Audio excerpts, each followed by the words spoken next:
Just too good to be true. Can't take my eyes off of you. You'd be like heaven to.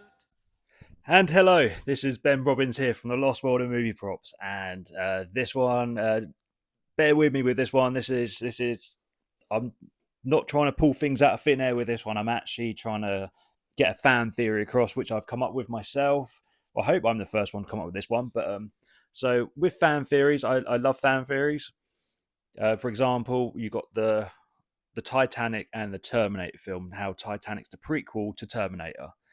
If you haven't seen that, you need to go look it up. There's videos on TikTok, there's videos on YouTube about it. People have really connected the dots and put it together, which is fantastic. That's the kind of fan theory I'm talking about. So, yesterday was Valentine's Day, and me and my missus, we were watching 10 Things I Hate About You.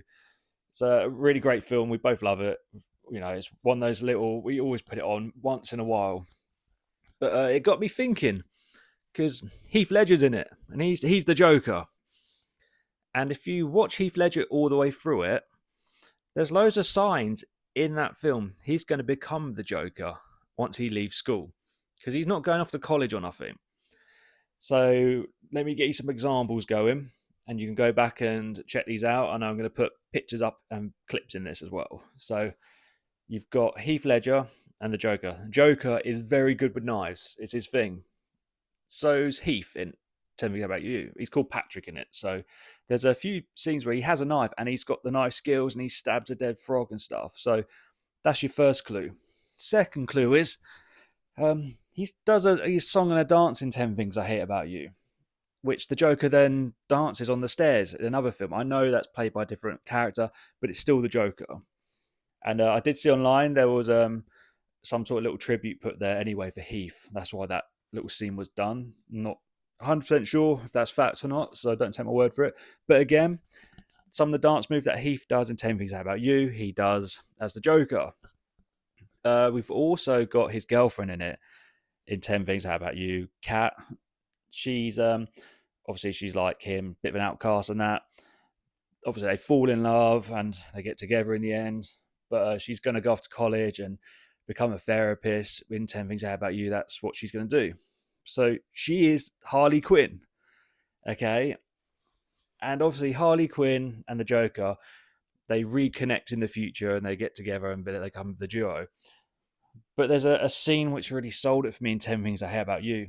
They have their first kiss and their first date together where they go out properly. They go paintballing, but it's where you use balloons instead of actual, you know. And in that scene, they're having this paintball fight, and it's actually in a makeshift chemical plant because Harley Quinn and the Joker both fall in chemicals at a chemical plant. That's why they've got such crazy colours and things. And it makes sense why Harley Quinn and the Joker go back to the chemical plant where he pushed her into it so she could become like him. Because that's where they had their first date and their first kiss in 10 Things I Hate About You. And in that scene when they have their first kiss, and I'll put the pictures up here, when the camera zooms back on them, there is the big chemical plant in the background. So I genuinely think 10 Things I Hate About You is where Harley Quinn and Joker met for the first time as teenagers. So obviously Patrick in 10 Things I Hate About You must have left school, went into the wrong side of the world, became the Joker, became this bad guy.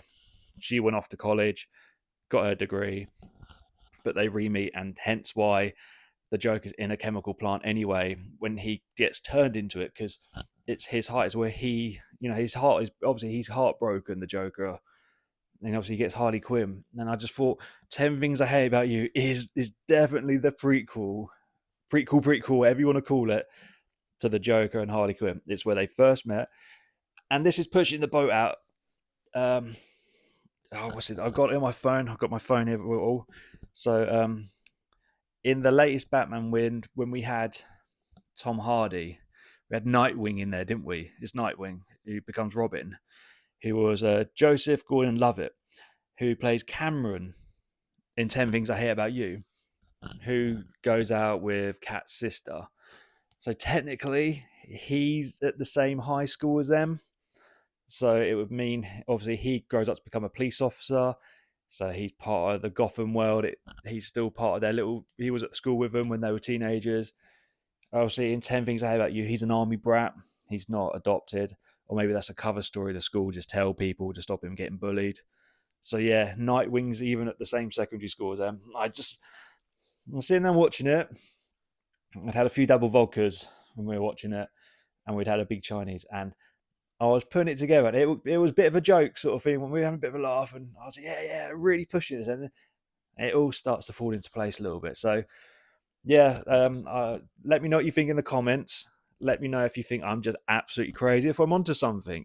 But yeah, so that's my first little fan theory of connecting two films together. And I just thought, yeah, what an awesome one to try doing, and seeing if anyone out there wants to go down this rabbit hole a little bit further. Yeah, anyway, thank you for watching. Make sure you subscribe. You like the video. If you want to put the notification on, that's up to you. I know people don't want their phones pinging all the time. So yeah, anyway, I'm Ben Robbins from The Lost World, and I hope you enjoyed this video, and go check it out.